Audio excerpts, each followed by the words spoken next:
Africa. Don't let Nigeria do what we're talking about. Hello, everybody. Welcome to TPP. Have we started? No, we've not started. Okay, we started. Welcome to TPP, everybody. It's another wonderful Thursday. It sure is, guys. You know, today there are 3 topics, but you know, it's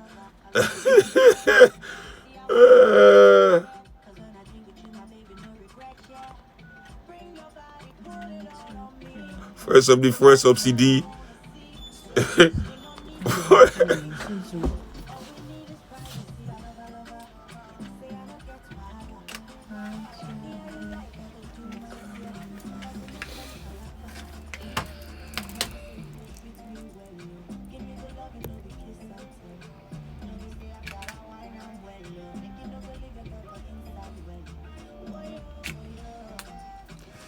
Hello, everybody. Welcome. Hello.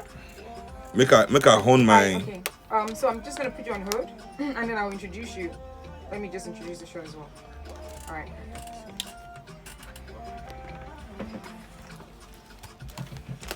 We're here to make your Thursday morning informative, make it rebellious, to make it revolutionary. Camera stand. I won't be able to do The camera stand is right behind you. MC Edo Pikin, I see you. Was it? Since when?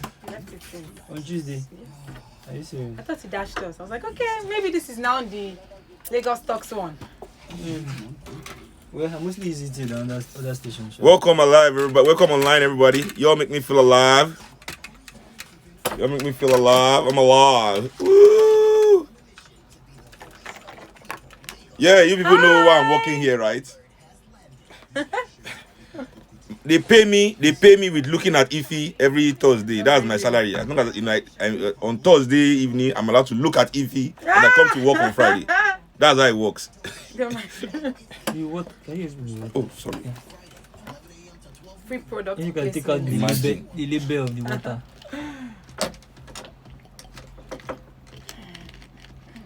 Was it in my short? All right.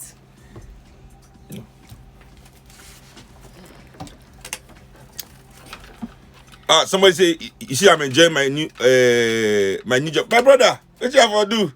Can't you enjoy the job? All right, turning on the mic. All right, it's 11:01. Good morning. It is a fun-filled, fantastic Friday. Welcome to the Midday Show with me, Ifunaya. And of course, this is Lagos Talks 91.3. Fridays are the best for a whole lot of people, especially because of this show that you always look forward to the most, which is the People's Perspective.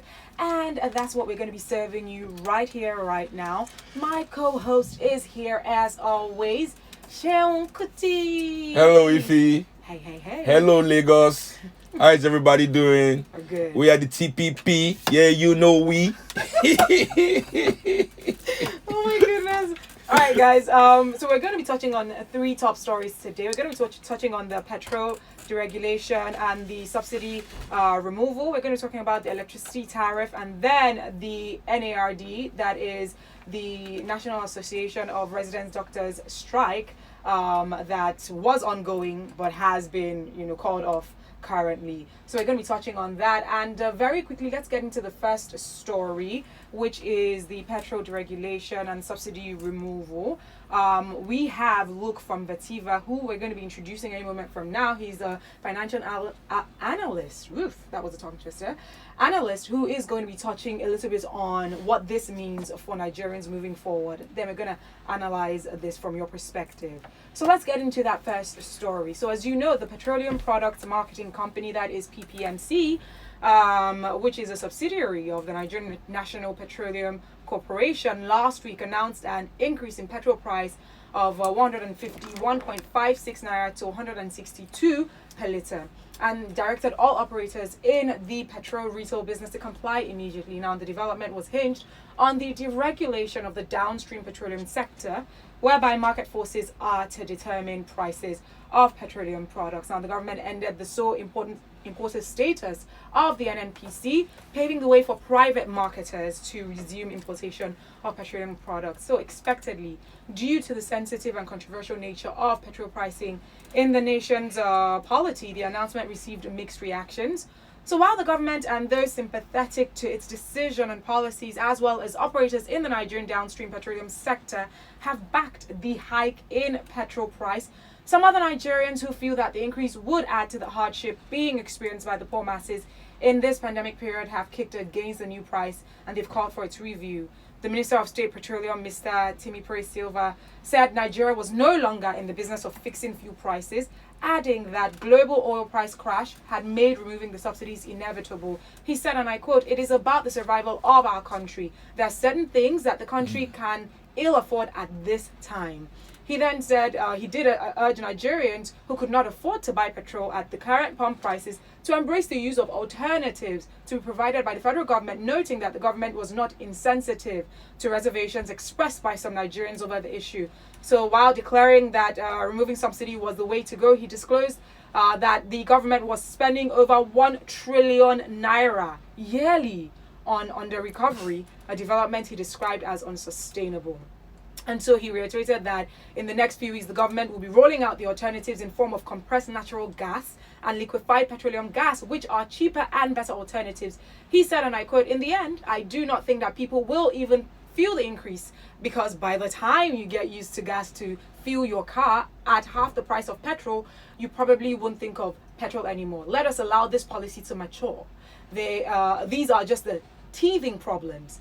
Down the line, Nigeria will be happier for it, and this country will survive better economically." So we're going to be moving over to Luke, who is from Vativa, and he's here with us, of course, via the phone lines, to just touch on this a little bit. Good morning, Luke. How are you? Good morning, Ife. Good morning, Lagos. I'm fine, thank you. All right, Shehu, my co-host, is in the studio as well. Good morning, Cheryl. Hello, Luke. So, look, we just want you to, shed more light on this subsidy removal and deregulation, because it seems like the jury is still out on this one, where there are some people, who believe that this is the best move coming from this present government as regards, long-term benefits to our economy. However, on the other hand, there are people that believe that the government is further driving in the suffering of the people because of the current state of our economy. And with the removal of the subsidy, they believe that Nigerians are set to suffer even more. So, from your perspective and from the, a financial analyst point of view, what are your thoughts about this move? And is this really the best move coming from the government as regards the subsidy removal? Yes, so my take on this is that it reflects the current reality we have in Nigeria. Okay. So in the start of the pandemic, we've seen government revenue drop significantly due to the drop in oil prices. At the same time, the budget deficit has increased from 6 trillion that it was last year to about 5.4 trillion currently. So the government needs to raise money to finance its budget. And at the moment, a number of foreign investors are not interested in lending money to the government. So the only option that the government has is to raise money from financial institutions like the World Bank and the IMF. And these institutions, typically, they require that you need to adopt the brown market for you to have access to their cheap loans. And one of these requirements is that you need to deregulate the downstream segment. You also need to implement cost-effective power tariffs in the power industry. So, speaking on the downstream segment, it's something the government will just have to do at the moment, because the government doesn't really have the money to finance the budget, let alone incurring subsidies in the downstream segment. And in my view, I think it's a good move by the government, because what it means is that it's going to strengthen the financial positions of a number of these foreign marketers. We understand that over the last 2-3 years, they've been struggling. We've seen very lean margins in that space.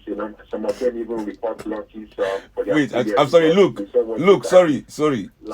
Luke, sorry to cut you. Are you telling me right now that people that sell petrol in this country are struggling? Yes, they are. They have been struggling. If you've been following your financial performance... Wait, struggling in the back of Rolls Royces, or where? In the back of buses? I don't understand this, you're struggling. What do you mean struggling? No, going by their financial performance. Yeah. So some of them are listed on the Nigerian Stock Exchange. There are some of the companies we analyze. Looking at Total Nigeria PLC, for instance, the company actually declared a loss after tax last year. For Adoba PLC, formerly known as Forte Oil PLC, also made a profit of about 2 billion. If you take out the one-off income, the firm also might have reported a loss last year. And looking at their current performance so far this year, it hasn't been great. Some of them have already made losses in the first half of the year.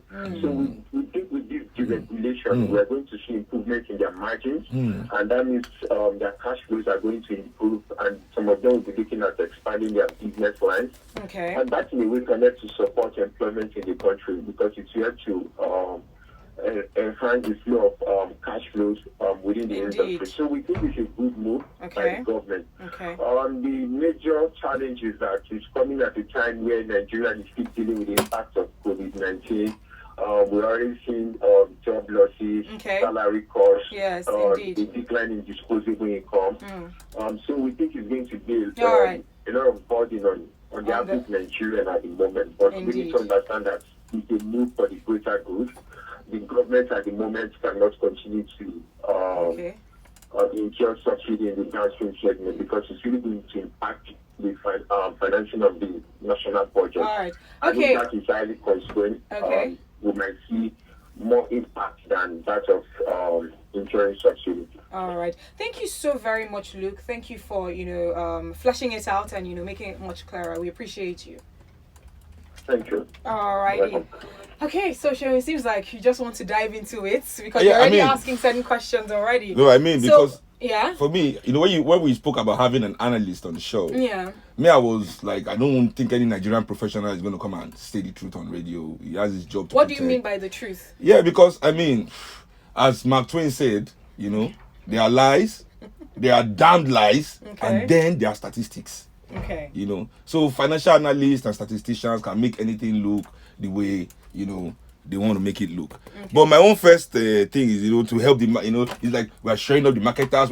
Marketers don't make up the whole of Nigerians. What if it's hard for them? It has been hard for the common man in Nigeria since 1955, before we even had independence. Even before. How long has it been hard for poor people in this country? Since we've been named Nigeria, whatever. But the point I want to make is this. Constitutionally speaking, we cannot run Nigeria in a way that benefits a group of people over the other. We cannot make policies that contravene our own constitution. It means as a country, we don't even know where we're going. Section 16 of our constitution says, section 16 1B says, control of the national economy. The government must control the national economy in such manner as to secure the maximum welfare, freedom, and happiness of every citizen. Manage and operate major sectors of the economy.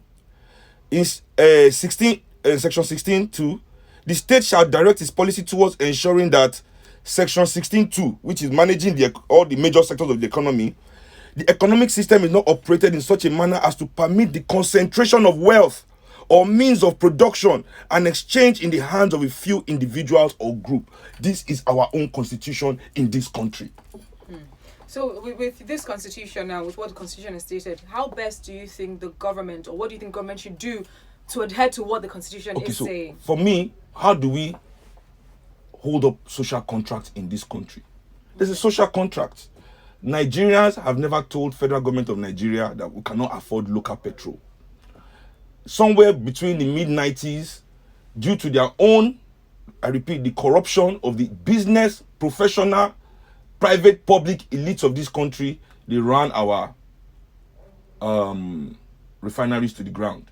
And when they ran it to the ground, the government came to Nigerian people and said, because there was now fuel scarcity everywhere, that to solve this problem now, until we fix the refinery, the immediate solution is to import fuel. We didn't know that it was just a way for them to start empowering a new breed of their money bag men, So they give money to all these people to start importing petrol. Suddenly, it becomes the main policy. Repairing the refineries and make sure that our refineries meet our needs in this country has no longer become the priority. So they started the deregulation process.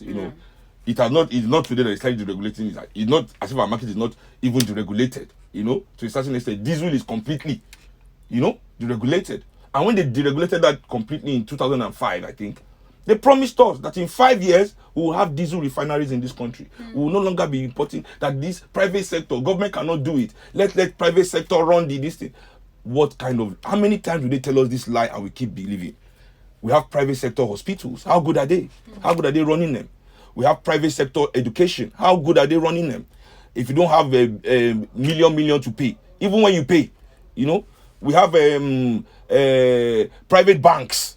All our banks are private. How many of you here are happy with your bank? Please raise up your hand. With all the charges left and right. So this lie that some way that we, the people of Nigeria, under a democratic government, cannot run our own refineries and run major sectors of this economy is in our constitution. And they are doing it. What is happening that people are becoming billionaires in Nigeria? You know that the government policy is concentrating wealth and the means of production in the hands of a few individuals to the detriment of the many. So I don't know how the government is telling them that they're trying to save money right now when they are starting from the people. Why would the people be the first to save in a country where our president is still eating 3 million naira a day? So the thing is, currently, based off of what the analysts did say, saying that because we know what's been going on with COVID-19, how it's affected our economy drastically. So there is a revenue drain right now. That they bought how many cars in the Senate? And then, that's another. No, I mean this. And then we need to finance our budget, but we don't have enough money for that. Now, currently, what is the best next step for the government right now? So because they're saying that the IMF and the World Bank, they have put out these these expectations of our government. But people say that when we say that the West have a hand in the suffering of African people, people say no, they don't have a hand. So what is this World Bank and IMF story that is coming? But now let me just say, if we can't fund our budget, Nigerians, have you asked what is our budget for? Our budget is for taking care of our government officials. 74% recurrent expenditure, not capital expenditure.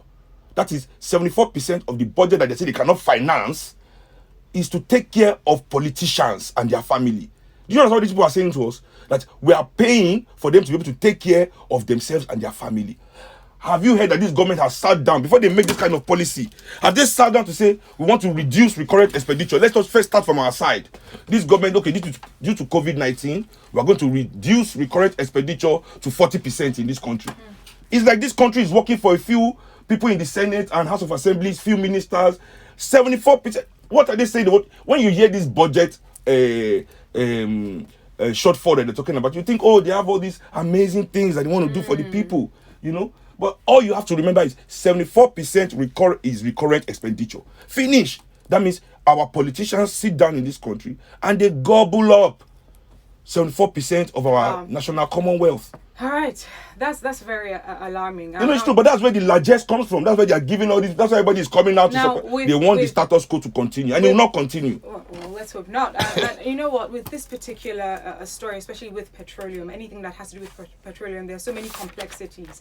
Especially because we know that our economy right now, to some extent, depends heavily on this, and we know that there is going to be a multiplier effect or a domino effect when anything happens with the price of petroleum.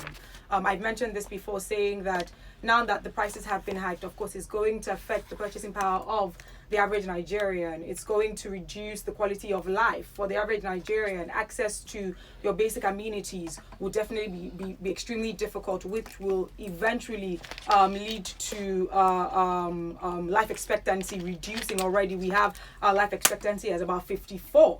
And only God knows what will happen maybe come next year if they carry out, their research. But we're going to, have to highlight certain things, because currently, just taking a look at some of the merits based off of what these financial analysts have said, saying that the government currently cannot afford to finance its budget, and for the government to, in the long run, enable our economy for the people, they would have to take out monies from the subsidy, because it's going to help them save up to 1 point something trillion naira, and from that amount of money, they're saying that they would be able 74% recurrent expenditure. Okay, that's all I have to from that say. Amount of money, they would be able to finance the infrastructure, to also affect on the unemployment rate, to also affect the ease of doing business, which will in the long run affect our economy. However, in the short run, we know that the average Nigerian is going to bear the brunt of it. Now, some reservations. The truth is, based off of this this thing called subsidy removal. It's not just a Nigerian thing. Other countries have done this, and it has been beneficial for them in the long run. However, I feel like our current situation is not necessarily the question of is subsidy removal good or bad, because just taking a look at an in-depth financial analysis, it is a good thing. However, what I believe our preservations are the timing, the sequence of these things being put in place, and the lack of trust in government. Because like we did mention right now with what's going on with COVID-19, with Nigeria being the present poverty capital of the world, with us at the moment being at one of the highest points of unemployment currently, and with all that's going on in Nigeria, this is the worst timing for that. Now, with the sequencing of it, if at all this government and other governments before were trustworthy enough, if they were adept to doing their jobs, there's specific actions that ought to have been put in place that would have helped us cushion the effect of what's going on with the subsidy removal. For example, subsidies are not bad. There's nowhere in this world where subsidies are bad except in Nigeria. In America is heavily subsidized. I mean, America subsidizes every of its major industries. The problem we have are unpatriotic rich people that will now take this subsidy, instead of using it for what it's supposed to be, start to use it to defraud the people, and nobody holds them accountable. See, this is the problem. The subsidy is not the problem. It is the people taking advantage of it that's the problem, and the government enabling these people to continue to take advantage. We cannot continue to blame ourselves. And where the blame is clear. The people doing the wrong things is clear. This government, any government that has been previously or currently going in this country, they've not cared about the people. Everybody is in cahoots. We all have to admit that. So I don't want us to be making excuses, that have been played out. We know that the government is corrupt, okay? And there's not so many. Also, the marketers too are corrupt. Fantastic. Now, for a lot of these changes to be done, because we know if we want to talk about what the government should do or how better the government should act, we probably might make a difference come the next elections. But right now, the government is the government currently. The president is the president. What should happen, as opposed to us, because we have highlighted there's so many demerits. We know that there's corruption. What is the best next step to do? Because right now they're saying for the IMF to lend us money, for the World Bank to lend us money, these are the requirements. But why are they going to lend money in the first place? Why not galvanize the poor and working class people of this country to build this country? Developing this country is what we need, not loans. And Nigerian people can develop Nigeria. We have the knowledge, we have the resources. We just need the government with the spirit, the capacity, the drive to utilize all these potentials. Is it because this is 2020? We are building roads everywhere. We are building roads. I'm seeing white people there supervising African people. This is 2020. We can't see. Frantz Fanon said, no matter how beautiful a highway is that the government has built in the middle of a community, if the people of that community do not know how to build that road themselves, then that road does not exist. And that is what happens in this country. All our roads don't really exist. When we need them, we're patching, breaking, patching. Well, sadly. So that's the problem. Okay, so currently, now that the government has officially stated we don't have the money, how do they carry out this development? But they themselves are not interested in carrying out development. See, let me tell you something. Any development government carries out in this country is to assist the business elite in carrying out business, not assisting the Nigerian people to live their lives. The roads they build are not good for humans. Is for transporting their goods. The only reason why we have internet is because there are businesses need internet to communicate with businesses in the world. As in anything that has been done in this country, the rail they are still building, not straight to the port is facing. I mean, it's facing out, shipping all of our things out. Still the same blueprint of our colonial masters that they've used to create a Nigeria. Because Nigeria, we have to agree that Nigeria was created by someone. And when they were creating it, they did not invite any African person to the meeting to decide. The people that created Nigeria created it for something. And that thing is this: Nigeria was created to exploit the resources and the labor of the people trapped within it. And since that time till now, none of these our elites have decided to do the hard work that is needed to break down that configuration, to turn Nigeria into a machine that, instead of exploiting the people, is trying to help develop the people. That is what is missing here. And nobody has that drive. So when they tell me I'm coming, so when they say, oh, we cannot fund our budget, To me, this is something that shows that the people of Nigeria and the ruling elite of Nigeria are divided completely. There's a disparity, that they rather go abroad to beg for money than go 10 kilometers and hold town hall meetings with their people.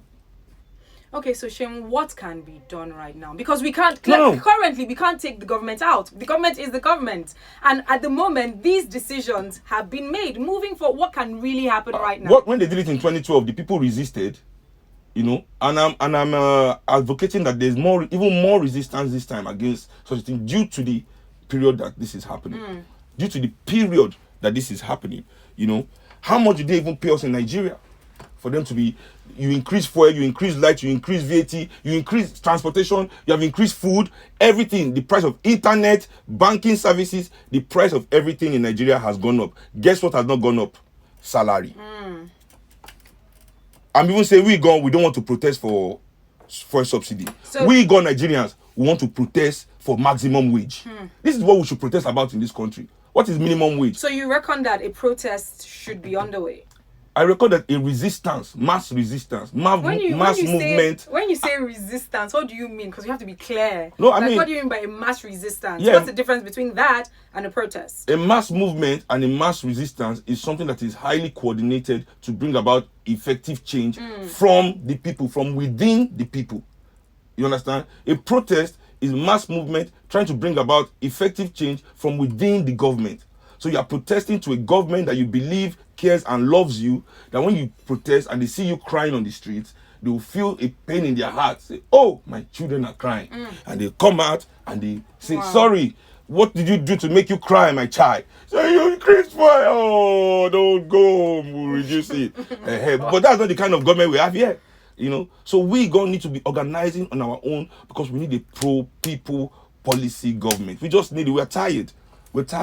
I'm sorry, because in 2012, I sat with many of these politicians that are in APC today when they were giving 101 different reasons why subsidy is not bad and why subsidy should never be removed and why it's, in fact, the point about the marketers is from a politician. I heard it that the problem is not the subsidy, it's the way the marketers take advantage of the subsidy. So where is the prosecution of that? What is going on? So why do we always put the cart before the horse in Nigeria? But now the government is saying that they're now going to act as a watchdog to ensure that the marketers do not exploit the people with the hiking of the prices. You mean marketers that could exploit the government and the government could not do anything? Now they want to be watchdog of those people over. Well, I mean, when are we going to stop allowing this? We are grown. I'm 37 now. I'll be 38 in a few months.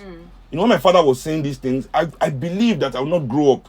But we're all grown up now, and we still believe in this. I mean, how long do we want to have them recycling these lies, regurgitating these lies that they've been saying since the days of our great-grandfathers? Just to quickly move on from this, because honestly speaking, I feel like everything just points towards corruption and bad governance. And we need to figure out before the next time we have to go out there to vote for the right people in government, we need to figure out what to do. What is wrong with our refinery? Gone.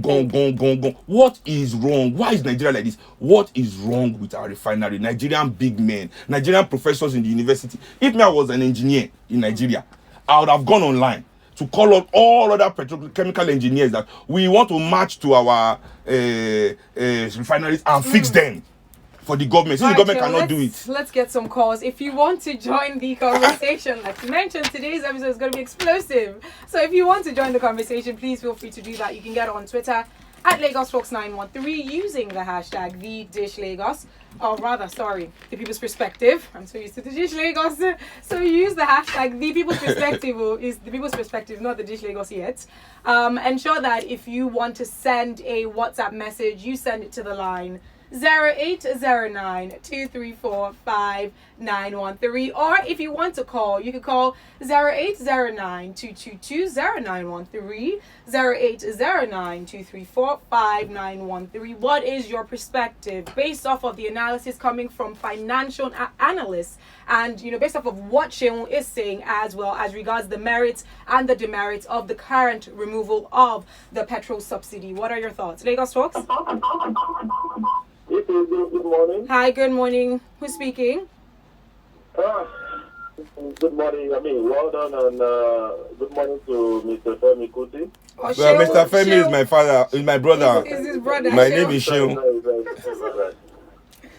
I won't say that, you are doing what the generation that has spoiled this country, that generation has spoiled this country for us. You're taking up their task and doing it.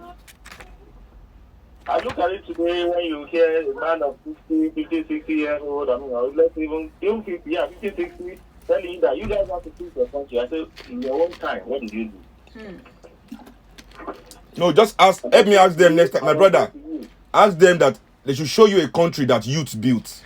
They should show you one country in this world that youth built. Thank you very much. That's why I said, what you are Irresponsible doing, people. You might not. Let me just say that people that do. I don't know if you understand Yoruba. I'm a boy Yoruba, dada. Me, I don't go Yoruba. Speak English. I'll teach you if you come for private lesson.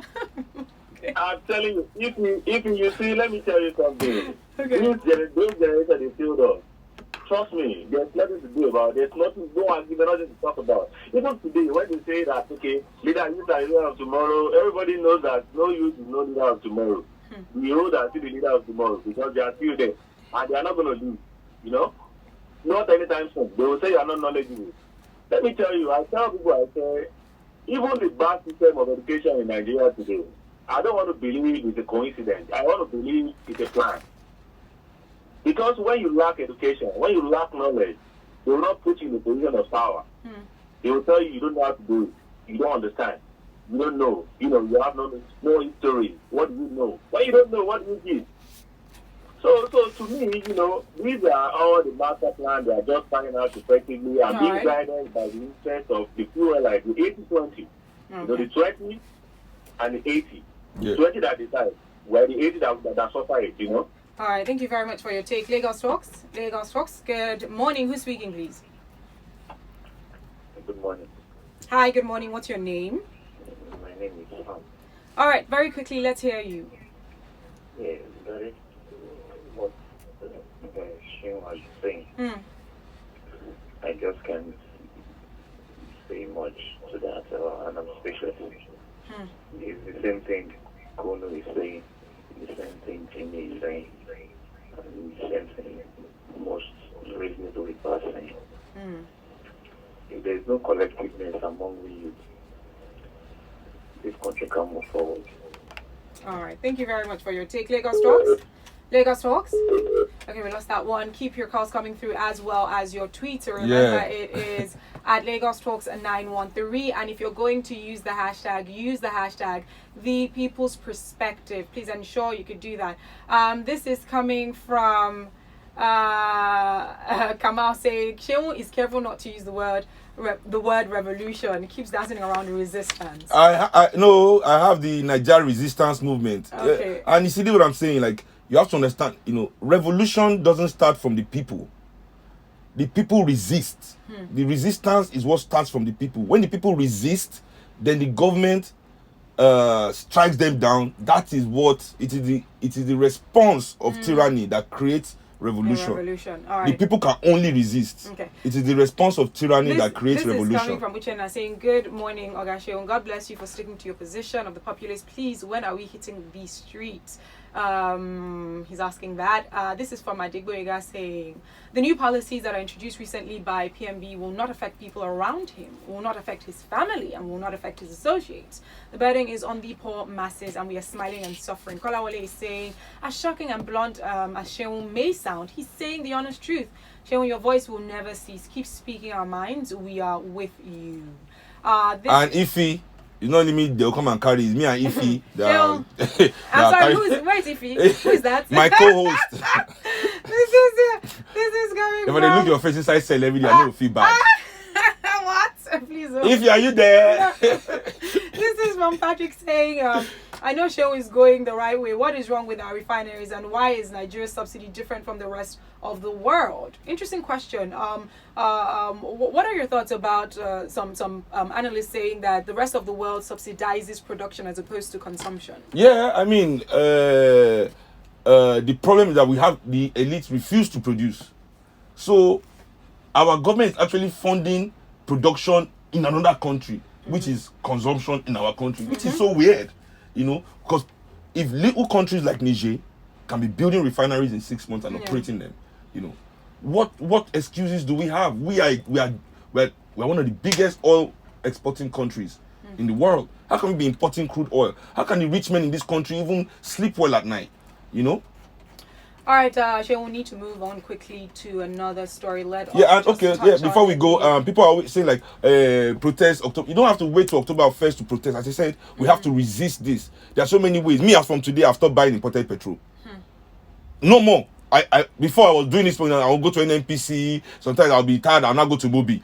Now only an NPC. I'm not even playing. I'm not buying it anymore. I'm not buying imported petrol. And once a week in my house, I'm offing their lights. All their lights once a week. Put off all these their expensive lights. Let them know that Nigerians too are beginning to wake up. We can use the power of boycotts. People don't want to tell you about boycotts. Boycott is one of the strongest weapons in the hands of the Nigerian people that will never ever utilize.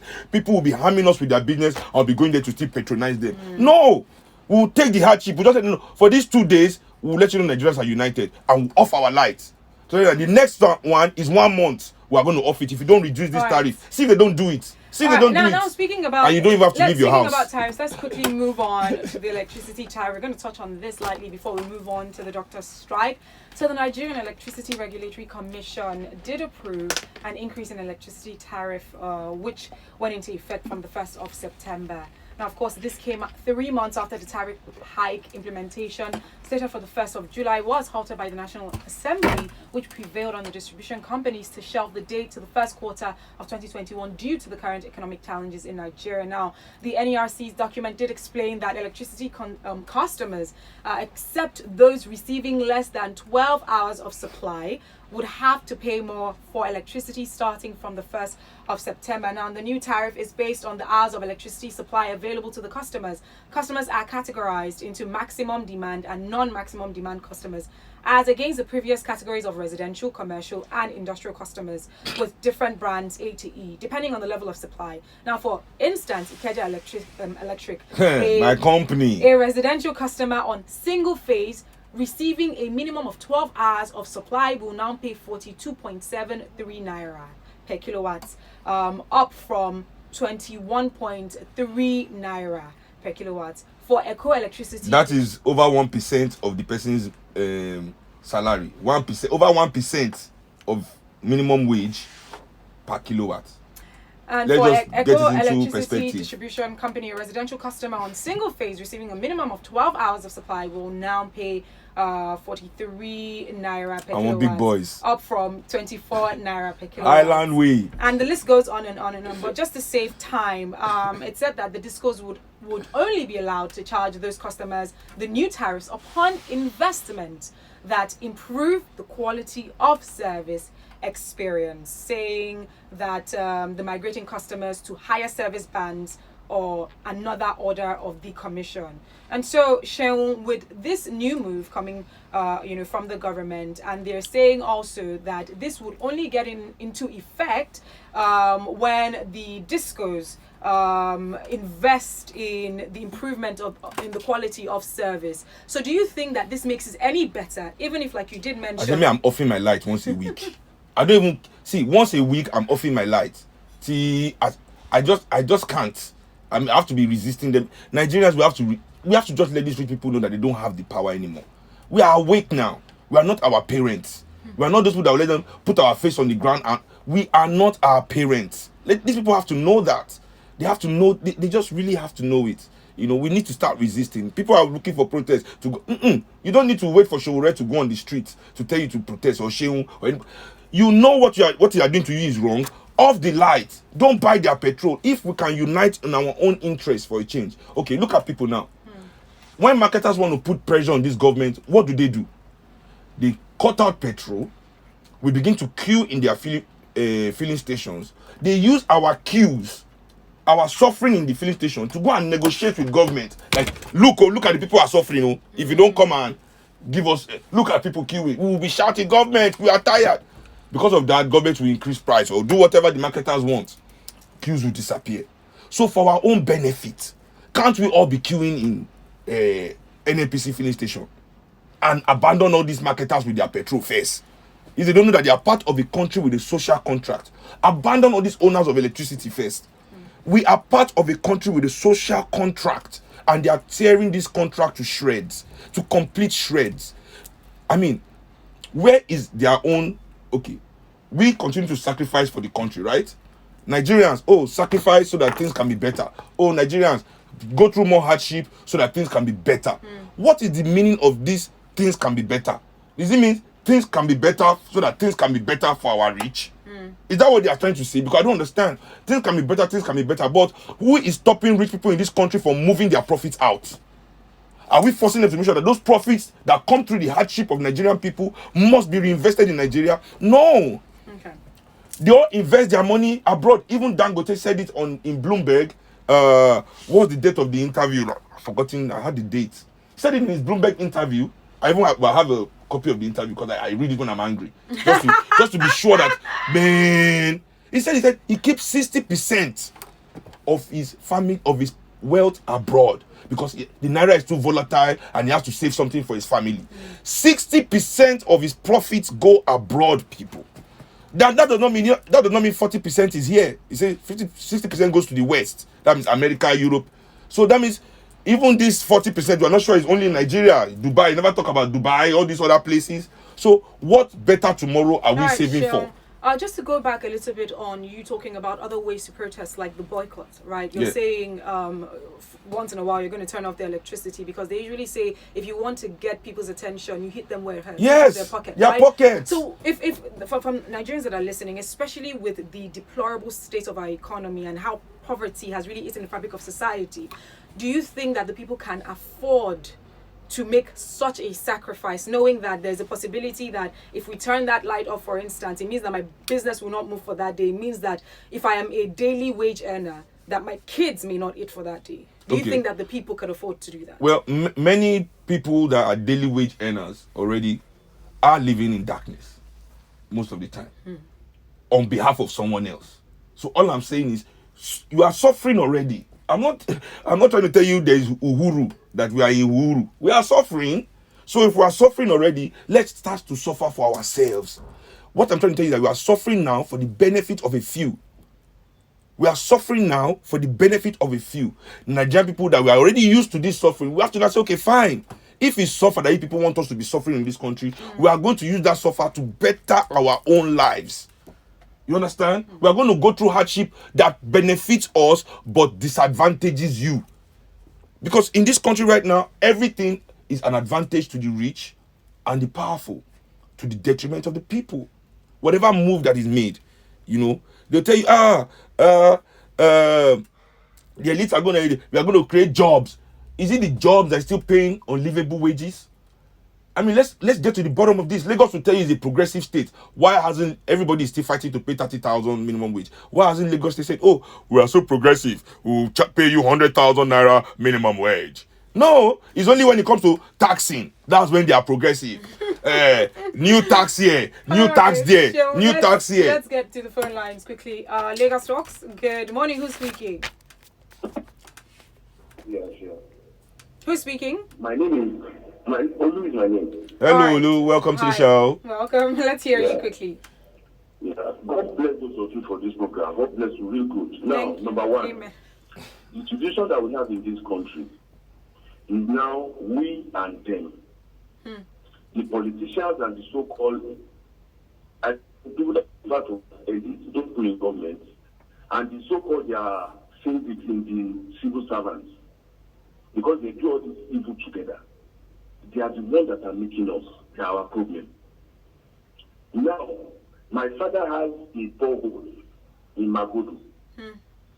Anytime this man wants to, there's any servicing or anything on his borehole, there's enough water for the people in the building to use, even though the people in the outside world will not get water to come and fetch. Nigeria is producing oil, and it is difficult for us to refine this oil.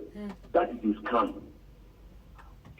That's that's what I'll say about that. Two, for in this protest and all these things, you realize at the end of the day, if they will ask soldiers, police to come out and be flooding, and those who do not know that we are fighting because for them. Because if you go down to their hotels or what do they? Their barracks. Barracks. The place is in shambles. One TV station wanted to do a report on it. They kill it. They don't allow it to be heard. In fact, if it is possible, if the energy will be muscled together to make sure that these things did not work, let us do it. All right, thank you very much for your take. Remember, you can send a WhatsApp message to 080923459113. This is coming from political therapy saying all humans are the same everywhere, but the difference between us and the developed nation is enforcement of the law. This is coming from Ali saying, hello, Ify, what my brother is saying over there is the gospel truth with a youthful spirit. God bless him. Please, Ify, I will never believe Nigeria will get it right unless we cut out our expenses like the one of these senators. This is coming from Shagun saying, good morning, Ify and the Big Bird. The Big Bird is always on fire and on point, and I love listening to him. I love your show, Ify. Thank you very much for that. This is coming from a listener saying, he's saying, Ify, good morning. Please tell Sheon to think of coming out for president's position from 2023. We will gladly vote for him. That's what people told Showore too in 2015. I don't trust you. In 2019, sorry, I'll be ready. Not be last year. This is coming from a listener saying, is Nigeria not a joke? Do we need Sheon to remind Nigerians to do the right thing? Do we need Fela to remind us to do the right thing? I've realized that the biggest problem in Nigeria are the docile citizens and not even the government. This is coming from a listener saying, also Andrew saying, I want to talk about, okay, well, this is not part of the conversation. This is coming from Jonas saying, plenty bass bus, breaking all the tables. Talking about Sheon, of course. All right, on Twitter, let's get here. This is coming from Kalawale saying, shocking. Okay, so I've read this already. Mudashiru is saying, Sheon always reminds me that the biggest lie sold to youth is that we are the leaders of tomorrow. Kamal is saying, I agree with Sheon on this issue of boycott. I buy petrol only at NNPC. This is coming from Salam saying, Sheon always on point. Kalawale is saying, Sheon, I agree with the switching off of the light, but it doesn't affect your bill at the end of the month, especially the people using postpaid. This is coming from Femi saying, good morning, Egbon Sheon. I think our celebrities and professionals are failing us. Why aren't they talking about public issues? Because they don't want to be marginalized by the government. Simple. All right, it is 11:47. We need to quickly move into the last story for today, talking about the doctors' strike. The National Association of Resident Doctors, NARD, has explained why it did commence an indefinite strike action. And this strike action was an action that the Minister of Labour and Employment, Ngige, flayed the striking doctors, describing their strike as unwarranted, illegal, and badly timed. The NARD president, Aliyu Shokomba, said the doctors downed tools over the failure of the government to meet some demands of the association made in June. Now, he noted that just let me chip in here to the Minister of Labour that it is also very inconsiderate of them to to not pay the doctors at this time. Okay. So the NARD president did note that he said, and I quote, we just resumed the suspended strike. And this is at the time when they did resume on Monday. He said, we just resumed the suspended strike, which we embarked in June this year. We suspended the strike to give the government time to assess our concerns. Unfortunately, they failed to do so. Some of the things that they did complain about were the non-payment of hazard allowance, the lack of personal protective equipment, and also for the group insurance as well, amongst other reasons. The NARD president did note that their demands date back to 2017 and all efforts to use dialogue and ultimatums had failed. He spoke about one of the reasons why they did suspend the strike the last time, saying that the Speaker of the House of Representatives, Femi Gbajabiamila, he did intervene, and even the Secretary to the Government of the Federation, Boss Mustafa, as well, and other Nigerians did intervene. And so they did suspend the strike at a point back in June, saying that they were going to give the government some time to fulfill some of the Is it these same doctors that you bring somebody to hospital that is dying because you don't have money? You beg, nobody will answer you.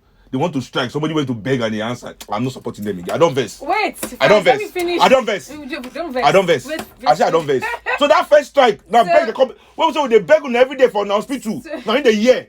I don't vex. So he did talk about some things like I'm on the side now. Things like the residency training funding, which they hadn't fulfilled yet. The group insurance, saying that most of our members that have died, we want their next of kin to get their deaths in service benefits, and we were told that the insurance companies had been given needed funds to commence the payment, but not a single person had been paid. And so these different demands and grievances he did state. Yeah. Now, after a meeting that happened on Wednesday, they came to an agreement. An MOU was signed, and there was a communique that was released that did issue the end of this marathon conciliation meeting that was presided over by the Minister of Labour and some other parties there. And they came to an agreement that the doctors were going to meet with the necessary stakeholders and their members, and they're going to look into if they're going to suspend the strike, which they did. Now they have suspended the strike, and they're giving the government 2 weeks to see if the government will fulfill these different demands. Now, some of the things that the government did mention was this. The government mentioned that they have, and there was proof and there was evidence that out of the 8 demands, based off of the last meeting that they had in June, that they have been able to fulfill 6 of the demands, and the 2 were underway, and there was evidence for that already, right? Now, talking about the hazard allowance, saying that they wanted them to reassess the 5,000 hazard allowance. Now, the last meeting that they had agreed that after COVID-19, they're going to review that allowance, and the members of the association, they agreed. And so some of the things that, the federal government was saying was, but we had this agreement already. Why have you decided to go on strike again? As I said, when they begged them the first time and they agreed, I don't even know what to say here anymore. For me, the issue with the doctor strike and the government is between an institution and government that really, if we're going to be honest as Nigerians, don't really care for Nigerian people. Every Nigerian doctor wants to leave Nigeria and go and practice abroad. When sick people get to Nigerian doctor's hospital, what does he do? Say you bring money. If you don't have money, nobody treats you. How do they work in our public hospitals? What kind of care? I go and visit people there. So I don't even know what to say, because there is really, really something in this country, that our elites and political misleaders have sold to us, professionals especially, those of us that are able to secure some comfort within this oppressive system. They've sold it to us that it can be your turn. Every doctor sitting in that meeting probably thinks they can be the next minister of health or an aide or that's how everybody behaves, because I don't see how Nigerian doctors have been practicing under these conditions for all these years quietly. Why would all the professionals in this country, all our professors, all our doctors, all our lawyers, all our accountants, all these great minds we have in this country agreeing to this kind of subpar existence? Why? This is the question we should ask. Why would Nigerian doctors that are brilliant, that go overseas and get things done, that are winning awards in different hospitals all over the world for their brilliance, why do they accept a system that does not fulfill their talents? It is because we have all signed one kind of silent agreement with the oppressor. One day it can be me. That's the only reason why we help them keep this charade going on. Why would people in the banks be happy working in a bank that is milking the people dry? Why would you be happy when that the services the bank is even providing is not matching your own talent? Accountants, lawyers, look at the kind of cases our lawyers are fighting. Okay, you did mention some of these people being foreign trained, but a lot of our medical practitioners are locally trained. No, I didn't right? say foreign trade. I said they go for foreign trade. Okay, so some of these people can afford to go abroad, and of course they see that the conditions are different. How about the people that cannot afford to move abroad, and what they have right now is what is being given to them at the moment, as regards the poor infrastructure, the poor working conditions, the poor remuneration. No, it's not starting in 2020. The healthcare system in this country has been destroyed in SAP. The days of SAP. It was the beginning of the... You know, my uncle was the chairman of the Nigerian Medical Association, Dr. Anikulapo-Kuti, for a long time. And I saw his exchanges with his association back then, trying to get doctors to rise up. You know, like, we are the front line of people's lives, and these people are... But everybody has some kind of interest. I don't understand it. I don't know how they programmed us. It's not even in the education, healthcare sector only. Education, where there are professors that, you know, professors that teach the doctors. So he's a doctor professor, but he's quiet with all the knowledge in his head. Just why? Quickly to just wrap up on this, because we have run out of time so that we can get more calls. Honestly speaking, this particular issue, especially as regards the health sector, is quite complex. You know, on one hand, why are the doctors actually sitting down and accepting the poor condition that is being given to them by the government? Not now. I'm saying since forever. Why? And even to today, because it seems like a baton is being handed over from generation to generation. And so, and on that hand, why really is that going on? And then on the other hand, the government, especially, you know, as regards their responsibility for the people, it seems like there's specific things that they keep, you know, failing on as regards the health or public health of Nigerians. First of all, of course, the very poor condition that these doctors and medical practitioners are being given to work within, and also the poor remuneration, and also sitting back and seeing that there are other countries that are outrightly poaching these doctors. Now, research has shown that over 7,000 Nigerian trained doctors are working in the UK. Now, that's only the UK. We've not even factored in Ukraine, Canada. Over 7,000. Well, this is based off of what is on record at the moment. Whose record? The UK. Maybe the Nigerians, they did not... I said in the state of New York alone, there are more Nigerian doctors than the whole of Nigeria combined. That's New York, but based off of what officially has been released by the UK, this is what's going on. But we know that it's much. We know that it's much more than that. Okay, so factoring. I think me alone, I know like 7,000 Nigerians that are doing nurse in London. Factoring in Ukraine, Canada, US, and these other different countries. Why is the Nigeria? Because remember, there's a time where Ngige sat down with Channels News, and they were telling him that there's a mass exodus of health workers, something that is, you know, reminiscent of what happened in the 1990s, where there was a mass exodus of doctors from here to Saudi Arabia. And Ngige said, oh no, we are not lacking doctors. Yeah, that the ones that want to go, they can go. Yeah, because we meet them there when we come for treatment.